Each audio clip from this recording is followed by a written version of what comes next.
Welcome viewers to a new series of book reviews by Strands publishers. To begin with, we are featuring the Booker Shortlist. And the book I am reviewing today is The Trees by Percival Everett. Here is a writer with an academic background. Percival Everett is Distinguished Professor of English at the University of Southern California.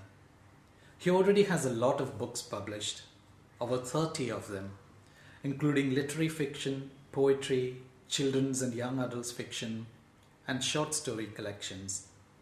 They explore and respond to the Afro-American existence, racism, war, disability, mythology, you name it. I'm truly intrigued by the wealth of information available online about this body of work. His deeply engaging interviews, talks and readings, and most significantly, by The Trees, which is the first book of his that I have read.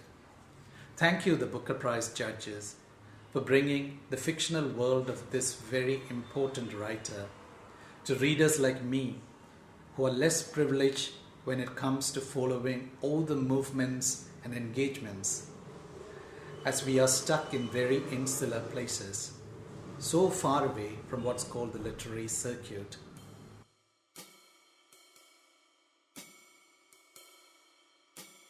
The Trees is a book that would shock you at a point very early on if you try to get into it with no background knowledge. That's what happened to me. I didn't really know what was going on in the plot when things just began to unfurl.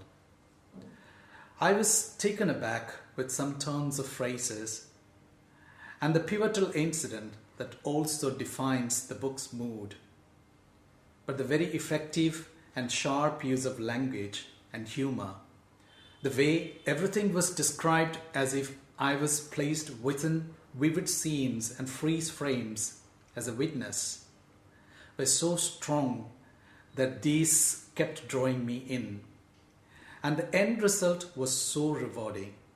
The story is set in Money, Mississippi, where some white men are murdered, and in each case, there is also a black body found next to the victim. At some point during the investigation, the black bodies mysteriously disappear as well.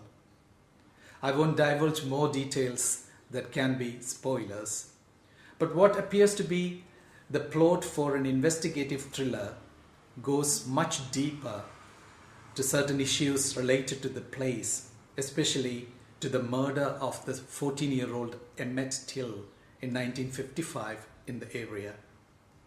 Till was a Chicago teen accused of misbehaving with a married white woman named Carolyn Bryant.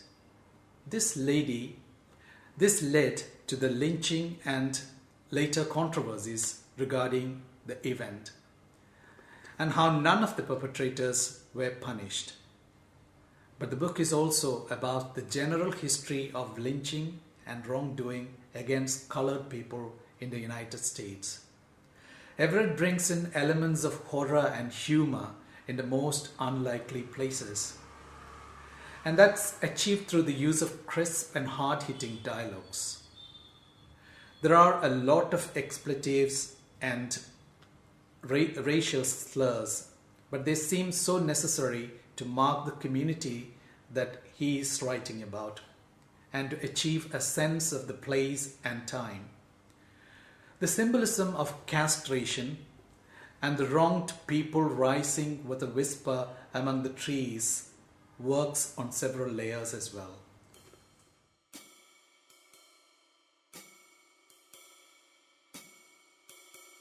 I believe this book would work for anyone who would like to engage with the gritty details of what humankind is made of. It's definitely not for the faint-hearted or the kind of readers who for various reasons find it difficult to deal with descriptions of violence or references to gory details or strong language. But for a reader like me, who was curious to search on and find out that the point of all this is to validate something crucial, reading this book was indeed a great investment.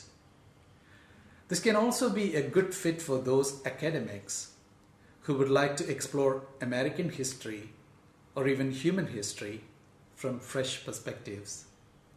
I found it intriguing that Everett uses up a few pages to list all those wronged, lynched, misrepresented people, and was reminded of a poetry collection that I read in recent times.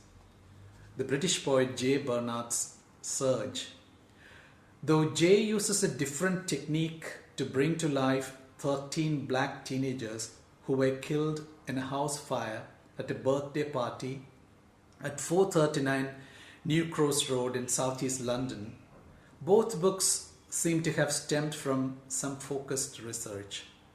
Just like J uses folk songs, traditions, to speak of the collective trauma and the loss of the New Cross fire and the Grenfell Tower fire, Everett's novel that's based on Emmett Till is inspired by the traditional song Ain't No More King, covered and coupled with another song called Rise Up by Lyle Lovett, the country singer. I would even say that this should be the essential reading for anyone who would like to know more about the various kinds of segregations and violence based on unjust power, wealth, and social standing. And I could relate this a lot to how similar vices like the caste system in my country, India, has a history of oppression and violence.